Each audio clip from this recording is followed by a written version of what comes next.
everyone, welcome you all again to my YouTube channel Let's Do Biology. I am hoping that you all are well and preparing well for your entrance exam for NII PhD. Okay, so in continuation with my practice test 1, today I will discuss with you all my practice test 2. So it's all for you so that you can prepare well and can justify yourself that how are you preparing for your entrance exam. Okay so आज के video में हम आगे कुछ question का practice करेंगे so that आपको पता चल सके कि आपको कितना अच्छे से याद है, आप कितना अच्छे से रिटेन कर पाए हैं चीज़ों को. ठीक है, so let's get start now. मैंने प्रीवियस अपनी एक वीडियो में कुछ 15 to 16 क्वेश्चन डिस्कस किए हैं, उनको अच्छे से एक्सप्लेन किया है. तो अभी तक आपने वो वीडियो नहीं देखा है तो आप उसको जाके देख सकते हैं. ठीक है, सो आज मैं उससे आगे दूसरा प्रैक्टिस टेस्ट डिस्कस करने वाली जिसमें मैंने और आप लोगों के लिए अच्छे अच्छे क्वेश्चन लेके आई हूँ और ऐसे ऐसे क्वेश्चन ही आपको एनआईए के एंट्रेंस एग्जाम में पूछे जाएंगे.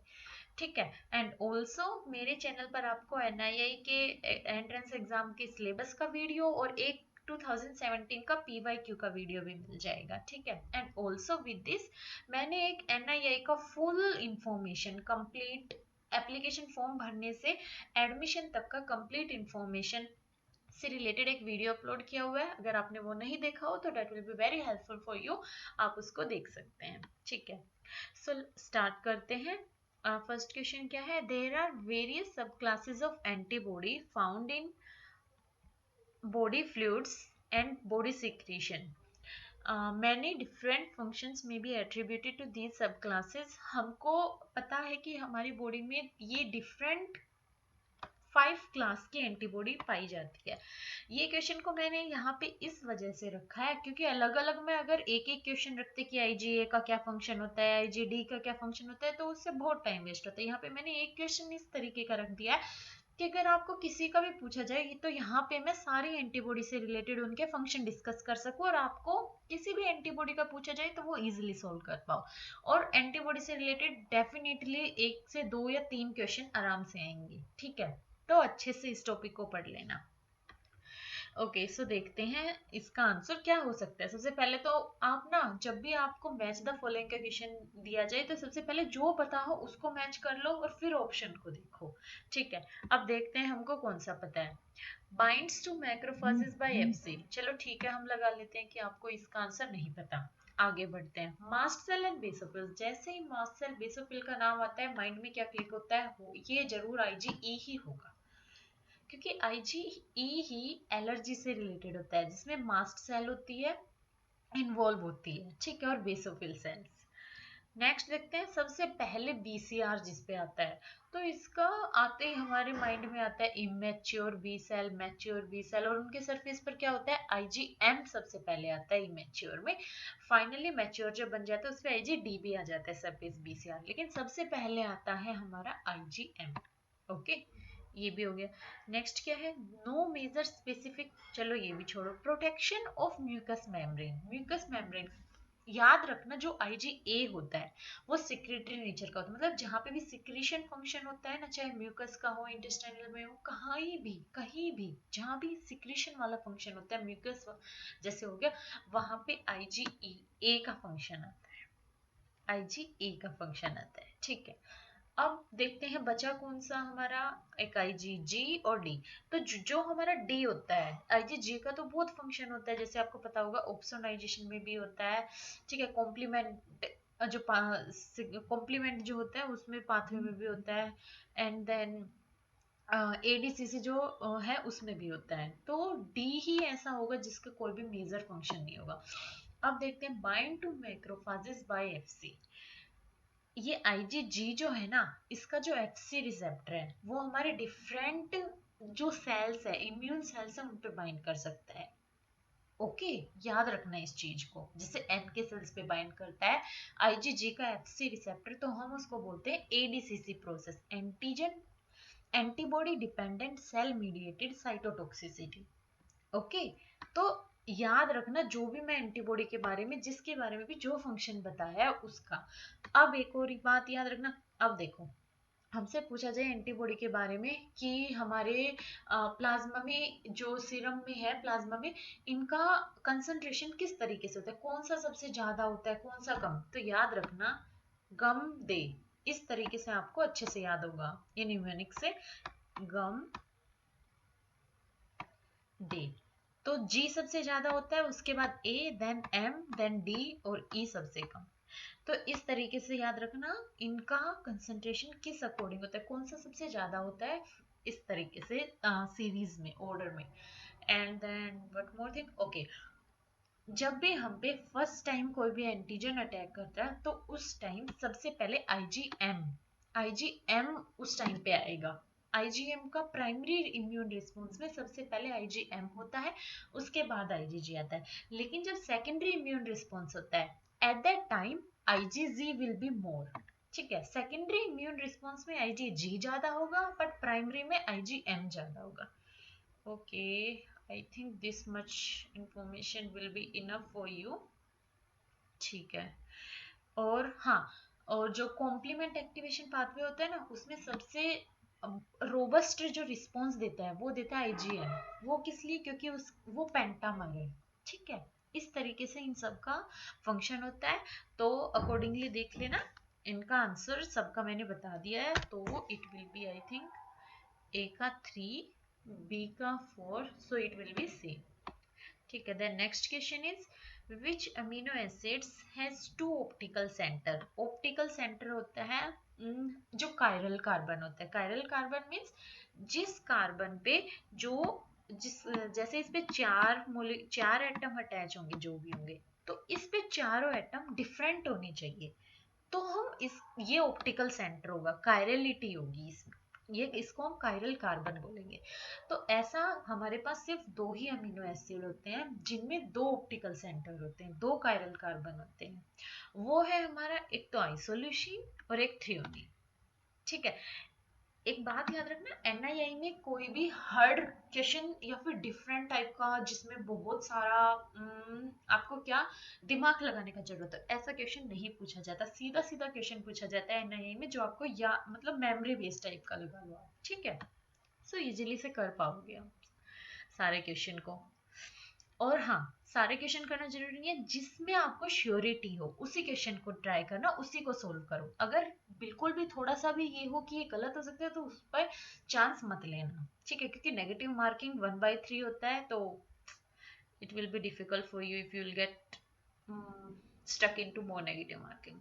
Okay, the next question is which one of the following statements regarding restriction modifying enzyme used in recombinant DNA technology is correct। हमसे यहाँ पे पूछा है रिस्ट्रिक्शन एंजाइम के बारे में, तो इसमें से आपको याद अगर होगा रिस्ट्रिक्शन एंजाइम के बारे में इंफॉर्मेशन तो दे सकते हो।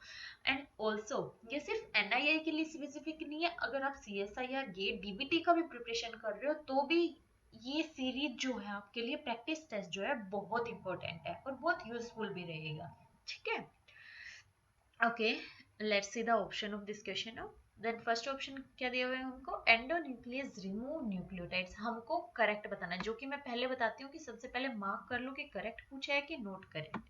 तो फर्स्ट ऑप्शन दिया है endonuclease remove nucleotide one at a time from the end of a sequence. Sequence के एंड से बोला है इसमें। जो एंडो, एंडो का मतलब क्या होता है, अंदर से कट करेगा कुछ। एंडो न्यूक्लियस मतलब न्यूक्लियस करेगा, कट करेगा, लेकिन कहाँ पे, उस जो सीक्वेंस होगा हमारा उसके अंदर क्लीव करेगा, ना कि एंड पे। अगर ये होता एक्सोक्लीव एक्सोन्यूक्लियस तो वो करता हमारा एंड पे, बट एंडोन्यूक्लियस है तो वो एंड से नहीं करेगा बल्कि मिडल से करेगा। ठीक है, तो ये ऑप्शन तो हो गया हमारा गलत। The next question है type 2 class of restriction enzymes do not recognize palindromic sequence। ये तो बिल्कुल गलत है। नॉर्मली जो हम रिस्ट्रिक्शन एंजाइम पढ़ते हैं ना, वो टाइप 2 क्लास ही होते हैं और वो रिकॉग्नाइज ही हमारे पैलिंड्रोम सीक्वेंस को करते हैं। ठीक है, तो ये भी गलत हो गया। The next is mung bean nuclease exon. देखो हम उसमें जो पाथफाइंडर बुक है ना, उसमें आपको डिफरेंट एंजाइम्स दिए हुए हैं और उनका फंक्शन दिया हुआ है कि वो किस सीक्वेंस पर, डबल स्टैंडर्ड डीएनए पर, सिंगल स्टैंडर्ड डीएनए और आरएनए किस पर कट करते हैं, फंक्शन करते हैं, तो उसको याद कर लेना। एंड ऑल्सो आप मेरे टेलीग्राम ग्रुप को ज्वाइन कर सकते हैं, मैं वहां पे उसकी लिस्ट को भेज दूंगी। Okay. Then mung bean nuclease acts on double standard नहीं, जो मूंग बीन न्यूक्लियस एक एंजाइम है जो कि single standard, only single standard RNA और डीएनए पे करेगा, कभी भी डबल स्टैंडर्ड पे एक्ट नहीं करता। सो ये भी गलत। अब हमारा एक ही बचा तो ऑब्वियस है वही सही होगा। Type 2 class of restriction enzymes can generate either sticky और ब्लंट एंड, ये बिल्कुल सही है। जो टाइप 2 रिस्ट्रिक्शन एंजाइम है ना, वो स्टिकी एंड भी, स्टिकी एंड किस टाइप से होता है, लाइक लगा लो, मेरा सीक्वेंस है सी सी जी जी, तो सी सी, ये देखो पैलिंड्रोम सीक्वेंस है ना, तो इसी पे पैलिंड्रोम है मतलब कि जो फॉरवर्ड और इस तरीके से पीछे, आगे पीछे दोनों तरफ से सेम ही सीक्वेंस हो, उसको हम बोलते हैं पैलिंड्रोम सीक्वेंस। और स्टिकी एंड कब होगा, एक यहाँ से कट मारे हमारा रिस्ट्रिक्शन एंजाइम, एक यहाँ पे, तो ये हो जाएगा हमारा स्टिकी एंड। ये जो इस तरीके से कट होगा, हाँ, तो इसको हम बोलेंगे स्टिकी एंड।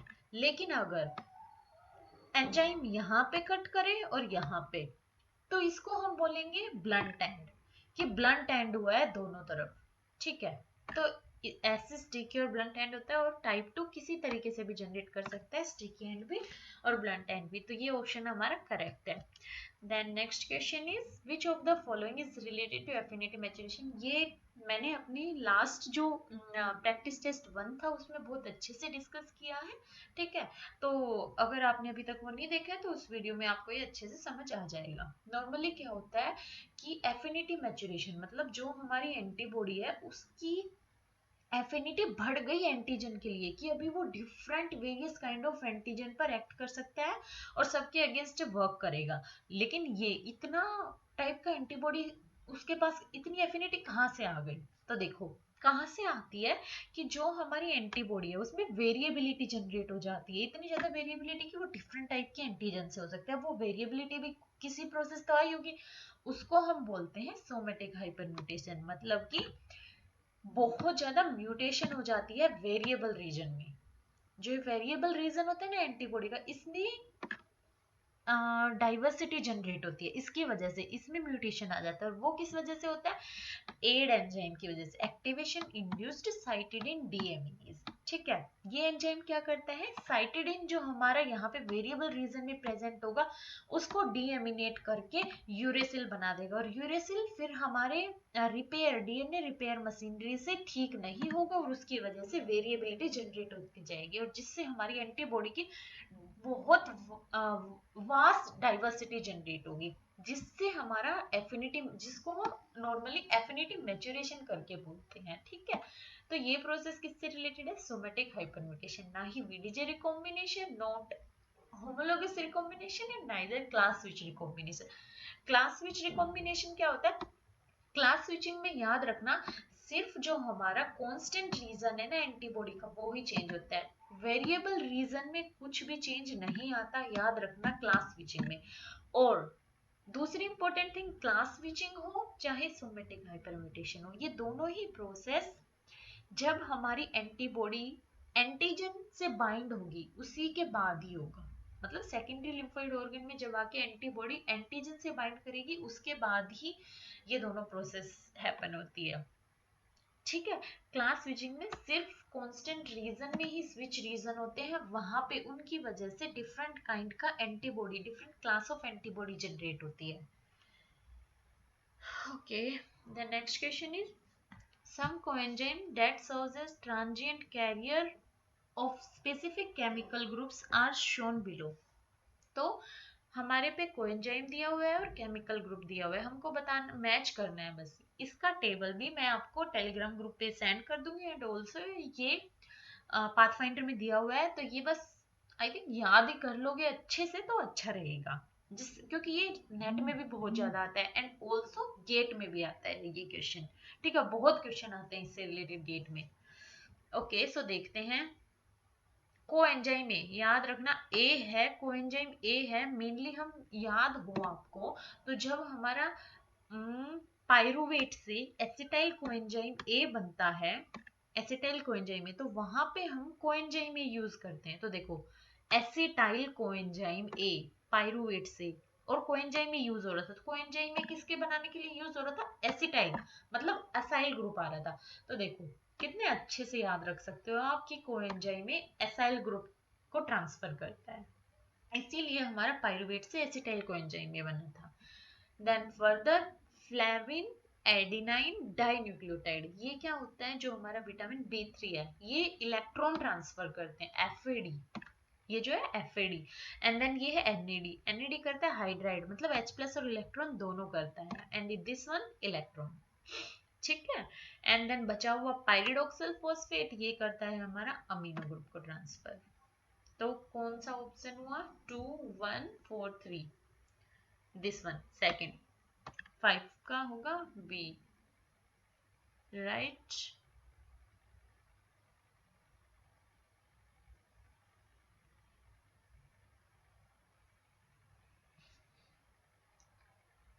ठीक है, देन नेक्स्ट पे मूव करते हैं।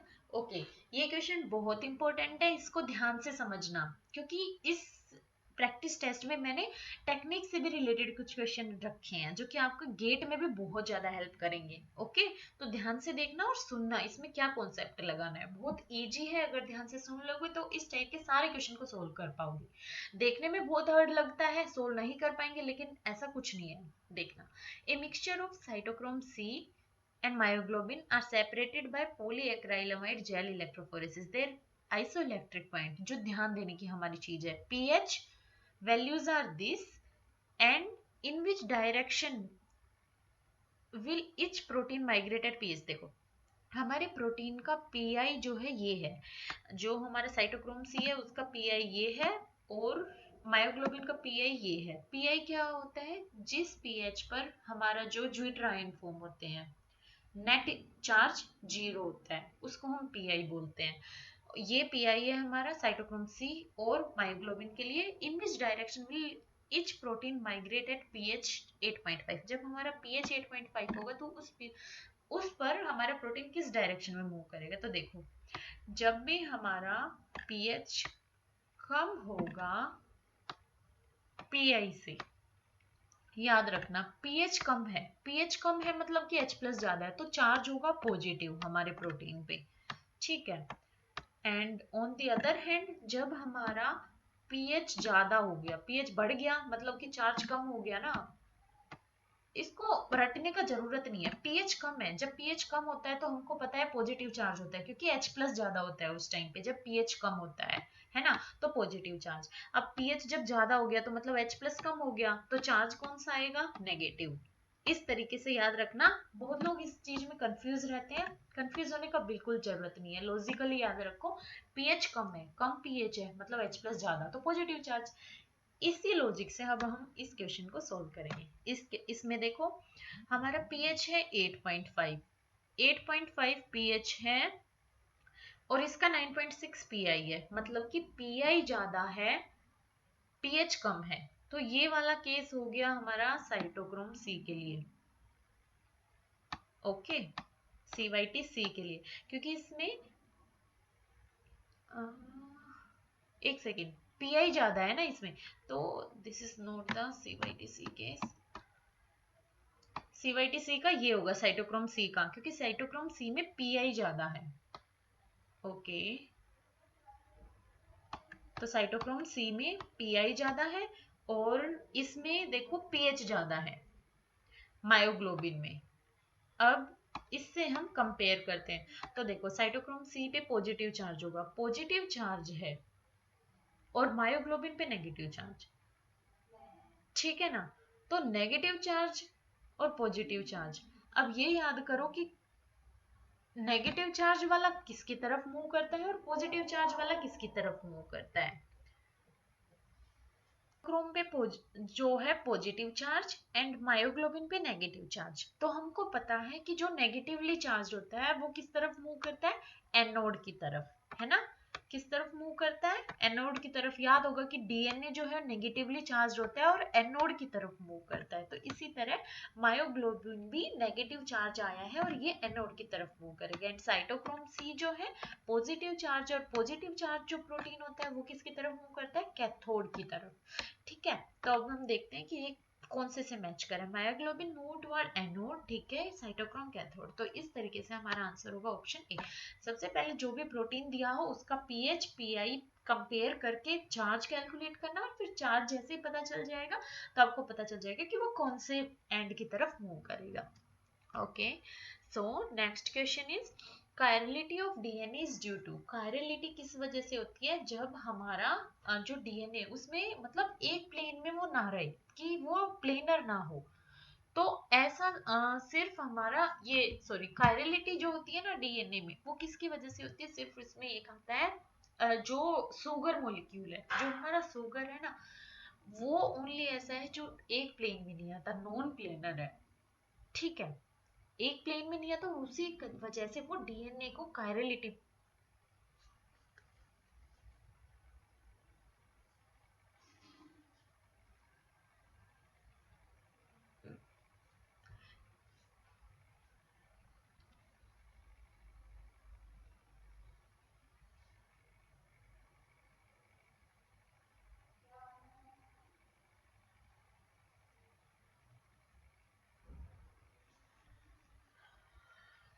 सो ऑप्शन जो गिवन है इसमें हमारा सुगर मॉलिक्यूल कौन सा है, राइबोज बताया ना मैंने कि सुगर की वजह से आएगा, और सुगर है राइबोज होता है हमारे में। And in this case DNA पूछा है, तो डीएनए में क्या होगा, deoxyribose. Okay, so answer will be option D, ठीक है। नेक्स्ट क्वेश्चन पूछा है सुपर एंटीजन। अब देखो सुपर एंटीजन क्या होता है कि जब हमारा जो दो सेल है ना उसमें टी सेल और एमएचसी, तो जो नॉर्मली क्या होता है कि ये एमएचसी है, इसके साथ एंटीजन बाइंड है, और टी सेल का TCR MHC bound with antigen उसके साथ इंटरेक्ट करेगा। लेकिन यहाँ पे क्या होता है कि ये बाइंडिंग, ये इंटरेक्शन जो है एंटीजन का एमएचसी के साथ भी हो सकता है।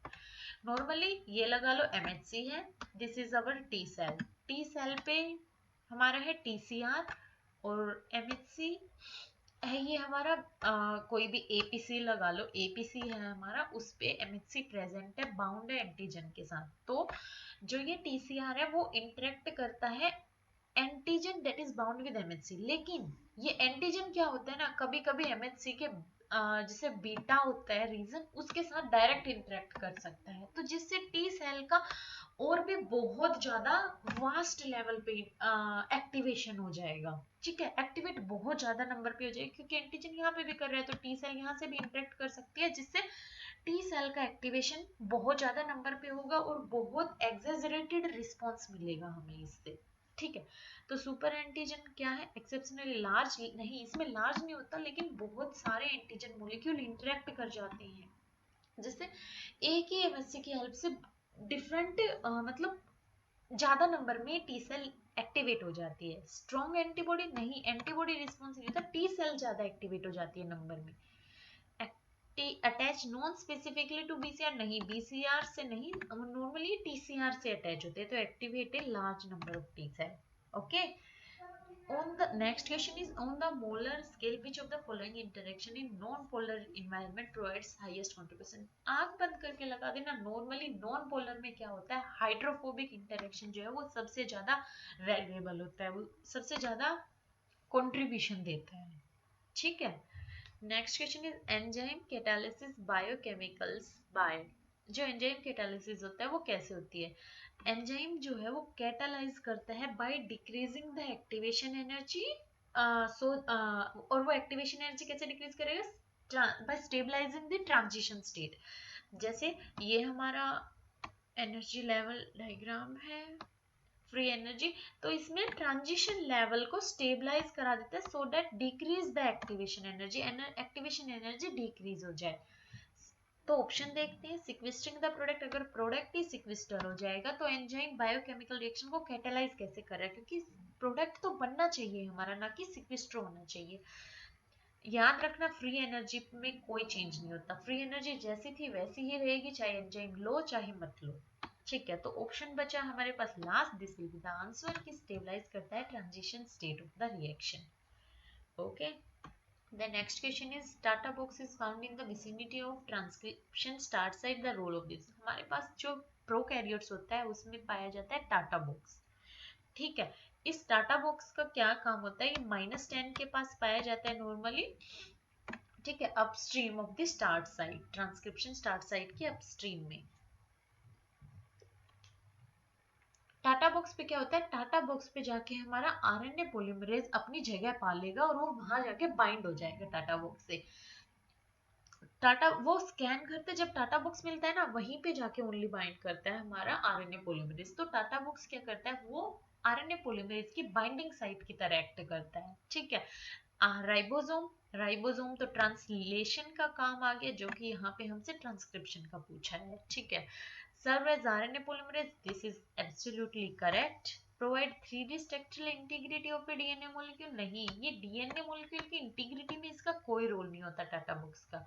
एक्ट एज टर्मिनेटर सीक्वेंस, नहीं, टर्मिनेटर सीक्वेंस में हमारा जैसे हेयर पिन फॉर्म होती है वो सब आ जाता है। ओके, रो डिपेंडेंट और rho independent, that act as terminator. But ये जो टाटा बॉक्स है ये आरएनए पॉलीमरेज की बाइंड करने में हेल्प करता है, बाइंडिंग साइट की तरह एक्ट करता है। Okay, then next question is function of the CD4 positive T lymphocyte। जैसा मैंने इजी इजी क्वेश्चन यहाँ पे डाला ना, इसी टाइप का क्वेश्चन आता है, आपको आइडिया देने के लिए कि किस टाइप का क्वेश्चन एनआईए में आता है नॉर्मली। और लाइक दूसरे एग्जाम्स में भी इसी टाइप का आता है दैट, बट जैसे CSIR में बी पार्ट जो थे उसमें आता है, गेट में भी नॉर्मल क्वेश्चन ही आते हैं। ओके, अगर आपने अच्छे से पढ़ाई की होगी एकदम मेहनत से, तो एकदम से आप अच्छे से क्रैक कर सकते हो किसी भी एग्जाम को। That I always use to say, right ना। So next question is function of the CD4 positive T lymphocyte। CD4 positive T lymphocyte का क्या फंक्शन होता है, एक हमारे पास होता है CD4 और एक होता है हमारे पास CD8 पॉजिटिव। तो जो CD4 होता है जो कि MHC2 पाथवे में इन्वॉल्व होती है, और CD8 MHC1 वाले में। CD4 पॉजिटिव में क्या होता है, ये एंडोजिनस जो होते हैं ना वो एंटीजन इन्वॉल्व होते हैं यहाँ पे। ओके, एंड जो CD8 पॉजिटिव है वो होता है साइटोटॉक्सिक T लिम्फोसाइट, जो नॉर्मली डायरेक्ट किल कर देती है हमारे टारगेट सेल को। ओके, किस पाथवे से, जो CD8 पॉजिटिव सेल है साइटोटॉक्सिक टी सेल, वो परफोरिन ग्रेन एंजाइम होती है, ये सिक्रीट करती है, जिसकी हेल्प से वो हमारे टारगेट सेल को किल कर देती है। लेकिन CD4 पॉजिटिव कैसे एक्ट करती है, ये डिफरेंट काइंड के साइटोकाइन रिलीज करती है, और वो साइटोकाइन क्या करते हैं, डिफरेंट टाइप की इम्यून सेल पे एक्ट करते हैं, उनको एक्टिवेट करते हैं और आगे ये सिग्नल देते हैं कि आप अपना आगे काम करो। जैसे CD4 positive T cell cytokine release करते हैं जो कि बी सेल को एक्टिवेट करता है या फिर प्लाज्मा सेल को, सो दैट वो एंटीबॉडी सिक्रीट कर सके। तो इसका काम क्या होता है CD4 पॉजिटिव टी लिम्फोसाइट में, सिक्रीशन ऑफ साइटोकाइंस, जो कि आगे हेल्प करेंगे साइटोकाइंस एंटीबॉडी के सिक्रीशन में। एंटीजन को डिस्ट्रॉय करने का काम मेनली CD8 पॉजिटिव सेल का होता है। ओके, सिक्रीशन ऑफ कॉम्प्लीमेंट नहीं, कॉम्प्लीमेंट सिक्रीशन कोई नहीं होता इनसे। Okay, then the next question is area of allowed region in Ramachandran plot. ये तो सबको ही पता होता है कि सबसे कम कौन सा होता है, प्रोलीन, क्योंकि प्रोलीन का स्ट्रक्चर ही इस टाइप से होता है कि वो फिट ही नहीं बैठता रामाचंद्रन प्लॉट में। तो सबसे कम होता है प्रोलीन का और सबसे ज्यादा मीनली होता है ग्लाइसिन का। ठीक है, the next question is electrophoresis of purified protein named X in the presence of SDS। हमारे पास एक प्रोटीन है जो कि अपना 45 किलो डाल्टन का एक सिंगल बैंड दिखा रही है, लेकिन जब हमने देखा जेल फिल्ट्रेशन कॉलम क्रोमेटोग्राफी में, तो ये प्रोटीन इल्यूट हो रही है किसके बीच में, एक अल्कोहल डिहाइड्रोजिनेज है जिसका मॉलिक्यूलर वेट है 160 kilo Dalton, and beta mileage जिसका है 190 किलो डाल्टन। तो हमसे पूछा है कि how many identical subunit is protein X composed of. So ये क्वेश्चन बहुत इजी है, ध्यान से देखना कि इसको कैसे सॉल्व करेंगे। ओके, तो हमारी एक्स प्रोटीन का वेट है 45 किलो डाल्टन, ठीक है ना, और हमको लेकिन ये मिल कहाँ रहा है, 160, 160 kilo Dalton and 190 kilo Dalton के बीच में। तो इसका मतलब इसका जो वेट होगा वो इन दोनों के बीच में होगा। तो ये अपना कुछ डाइमर ट्राइमर टेट्रामर पेंटामर ऐसा कुछ फॉर्म कर रहा होगा। तो हमें बस क्या करना है, इसको ऐसी चीज से मल्टीप्लाई करो कि जो वैल्यू आई ना वो 160 से 190 के बीच में है। तो देखते हैं, एक तो होगा नहीं, और अगर दो करेंगे तो भी कितना आएगा, 90, है ना। और अगर मैं इसका तीन कर दूं, तीन करूंगी 3 यूनिट, तो कितना आएगा, 135। ठीक है, तो ये भी नहीं है। और अब मैं देखती हूँ 4,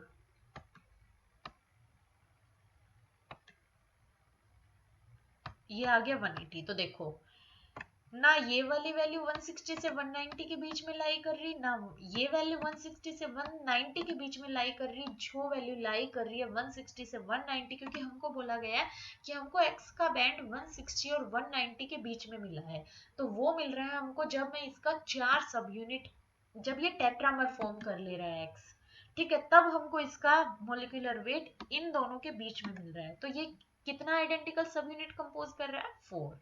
ओके, देखा कितना इजीली क्वेश्चन था, और आप सब भी इसको बहुत इजीली सोल्व कर सकते हैं अगर थोड़ा सा भी क्वेश्चन को अच्छे से पढ़ेंगे तो। ठीक है, then next question, which portion of the antibody is recognised by FC receptor of macrophage. तो जो एफसी रिसेप्टर है वो हमेशा किसको रिकॉग्नाइज करता है, आपको भी पता होगा, वेरिएबल को तो करता नहीं है। तो एफसी रिसेप्टर करता है कांस्टेंट रीजन, हैवी चेन के कांस्टेंट रीजन को।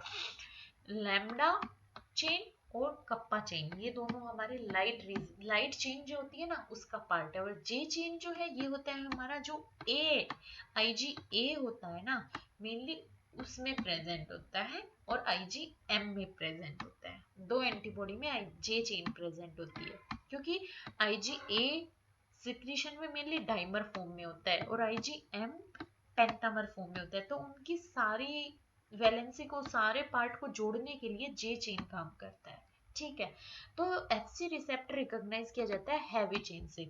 लगा लो ये हमारा मैक्रोफाज है और एंटीबॉडी का इस पे रिसेप्टर प्रेजेंट होगा ऐसे, और ये हमारा है एंटीबॉडी। तो इसका ये एफसी पार्ट जो है ये रिकॉग्नाइज कर रहा है मैक्रोफाज को, बाइंड कर रहा है। Okay, MHC one is present in, MHC का तो बहुत अच्छे से पढ़ लेना, 1 और 2 के बारे में सारा क्या क्या डिफरेंस होता है, कौन सा पाथवे कौन सा एमएचसी फॉलो करती है। तो एमएचसी वन का जो मैंने लास्ट वीडियो में बहुत अच्छे से एक एक कंपोनेंट समझाए थे। तो एमएचसी वन क्या होता है, सबसे पहली बात, सारी न्यूक्लियोटाइड सेल पे प्रेजेंट होता है एमएचसी वन। और एमएचसी टू जो प्रेजेंट होता है मेनली एपीसीज, बी सेल, मैक्रोफाजेज और डेंड्रिटिक सेल। एमएचसी वन जो होता है वो CD8 पॉजिटिव जो टी सेल पर प्रेजेंट होगा उससे बाइंड करता है, और टू वाला CD4। तो यहाँ पे हमको डायरेक्ट पूछा है कहाँ पे प्रेजेंट होता है, तो नॉर्मली आंसर होगा all nucleotide cell. I hope कि ये सीरीज आपके लिए बहुत हेल्पफुल रहेंगी, और क्वेश्चन भी आपको इसी टाइप के ही पूछे जाएंगे, एंड आपको मेरी इस वीडियो से कुछ ना कुछ नॉलेज जरूर मिली होगी। तो आपको जो भी कुछ अच्छा लगा हो या बेकार लगा हो, आप जरूर कमेंट करना इस वीडियो का, एंड बताना मेरे को कुछ जो भी आपको आइडिया लगे कि किस तरीके से मेरे को पढ़ाना चाहिए, और लाइक आप जो भी चीज मेरी वीडियो का पसंद कर रहे हो। ठीक है, सो thank you so much for watching my video. If you are new to my channel, then please like, share, comment, and please subscribe my channel. And you can also join to my telegram group. I will provide the link in description.